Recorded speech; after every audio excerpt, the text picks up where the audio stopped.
بسم اللہ الرحمن الرحیم۔ السلام علیکم ورحمۃ اللہ وبرکاتہ۔ محترم ناظرین، اسلام جو ہے یہ حیا کا مذہب ہے۔ جیسا کہ ہر ایک مذہب کی کوئی نہ کوئی خصوصیت ہوتی ہے، اسی طرح مذہب اسلام کی جو خصوصیت ہے وہ حیا ہے۔ جیسا کہ حدیث میں آتا ہے کہ نبی صلی اللہ علیہ وآلہ وسلم نے فرمایا، الحیاء من الایمان، حیا جو ہے یہ ایمان کا حصہ ہے۔ اسی طرح دوسری حدیث کے اندر آتا ہے کہ نبی صلی اللہ علیہ وآلہ وسلم نے فرمایا کہ حیا اور ایمان یہ دو لازم ملزوم چیزیں ہیں۔ جب کسی انسان کے اندر حیا نہیں رہتا تو ایمان بھی اس شخص کے اندر سے چلا جاتا ہے۔ اسی طرح ایک اور حدیث میں ہے، نبی صلی اللہ علیہ وآلہ وسلم نے فرمایا، اذا لم تستحی فاصنع ما شئت، کہ جس شخص کے اندر حیا باقی نہ رہے تو اس کے جو جی میں آئے وہ کرے، یعنی کہ اس کو اجازت ہے۔ اور یقیناً ہوتا بھی یہی ہے کہ جس کے پاس حیا نہیں رہتی وہ پھر وہی کچھ کرتا ہے جو اس کے من میں آتا ہے۔ اس کا دماغ کیا کہتا ہے، اس کا دل کیا کہتا ہے، اس کے دل کے اندر جو گندے گندے خیالات اور وسوسے ابھرتے ہیں وہ ان خیالات اور وسوسوں کا اظہار کر گزرتا ہے۔ وہ بالکل ذرا برابر یہ نہیں سوچتا کہ ان کا کیا نتیجہ ہو سکتا ہے، لوگ کیا سمجھیں گے، معاشرے پہ کیا اثر پڑے گا۔ اس کی واضح مثال ملالہ یوسفزئی ہے۔ حالانکہ آپ دیکھیں کہ وہ نوبل انعام یافتہ ہے، اور نوبل پرائز اس کو دینے والے کون ہیں؟ یہودی ہیں، اور وہ یہودیوں کی اعلیٰ کار بنی ہوئی، اس کے منہ میں جو بھی آتا ہے یا پھر اسے کچھ سکھایا جاتا ہے، سکھا کے سوچ سمجھ کے اس سے کوئی بیان جاری کروایا جاتا ہے، انٹرویو لیا جاتا ہے، کتاب لکھوائی جاتی ہے، کچھ بھی ایسا کیا جاتا ہے۔ مختلف قسم کے اس کے کئی ایک ایسے بیانات آئے جو مسلمانوں کی دل آزاری کا سبب بنے۔ مغربی معاشرے کے اندر جو نعرہ لگایا جاتا ہے آزادی اظہار رائے کا، یعنی کہ ہر ایک شخص کو اختیار ہونا چاہیے کہ وہ کیا کہنا چاہتا ہے، اس کو بولنے کا اختیار ہونا چاہیے، جو چاہتا ہے وہ بولے۔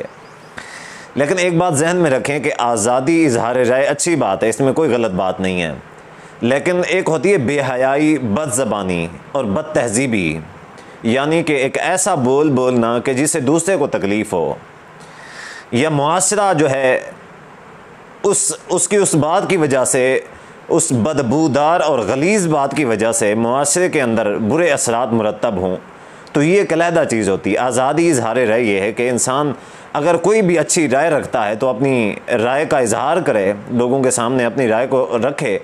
لوگ اتفاق بھی کر سکتے ہیں، اختلاف بھی کر سکتے ہیں، ہر کسی کے نظریات اور ہر کسی کی سوچ مختلف ہوتی ہے، لیکن یہ بد تہذیبی، غلاظت اور انتہائی بدبودار قسم کی باتیں کرنا مذہب اسلام کے خلاف، اور ان کو اعلیٰ کار کے طور پہ یہودی استعمال کر رہے ہیں۔ تو دیکھیں، اسلام جو ہے اس کی خاصیت یہ ہے کہ یہ حیا کا مذہب ہے۔ حیا کے بہت زیادہ طور طریقے اور فارمولے اسلام نے بتائے ہیں۔ تو یہ جو حیا ہے یہ اسلام کا ایک خوبصورت چہرہ ہے، اور دوسری طرف یہ ہے کہ ایک عورت ہے، مسلمان ہے، باحیا ہے، یقیناً اس کا جو مقام و مرتبہ ہے، جو اس کی عزت ہے، وہ ہمارے نزدیک بہت زیادہ ہے۔ اللہ اور اللہ کے رسول صلی اللہ علیہ وآلہ وسلم کے نزدیک، اسلام کے نزدیک وہ بہت ہی قابل احترام ہے۔ جو باحیا ہماری بہنیں ہیں، بیٹیاں ہیں، جو ہماری مائیں ہیں، ہم ان کا دل کے ساتھ احترام کرتے ہیں، وہ ہمارے لیے فخر ہیں۔ جبکہ اس کے مقابلے میں ایسی جو بے حیا اور غلیظ قسم کی عورتیں ہوتی ہیں، جو یہ کہتی ہیں کہ مجھے نہیں سمجھ آتی کہ لوگ ایک ساتھ رہنے کے لیے نکاح کیوں کرتے ہیں، پارٹنر بن کے بھی تو رہ سکتے ہیں، نکاح کرنے کی اس میں کیا ضرورت ہے۔ تو اس طرح کی جو غلاظت والی باتیں ہوتی ہیں، یا تو کسی انسان کی تربیت کے بارے میں بتا رہی ہوتی ہیں، یا اس کا جو اندرونی دل کے اندر غلاظت چھپی ہوتی ہے وہی اس کی باتوں کی وجہ سے باہر آ رہی ہوتی ہے۔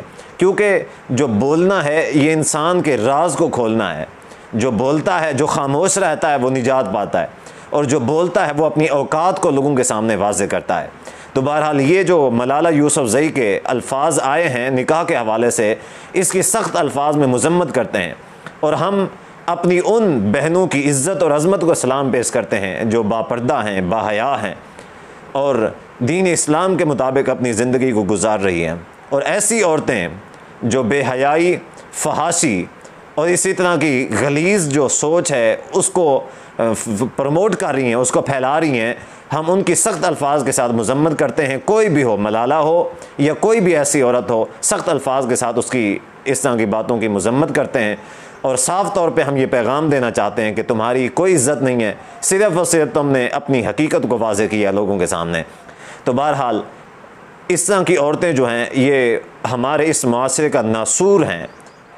سبحانک اللہم و بحمدک اشہد ان لا الہ الا انت استغفرک و اتوب الیک۔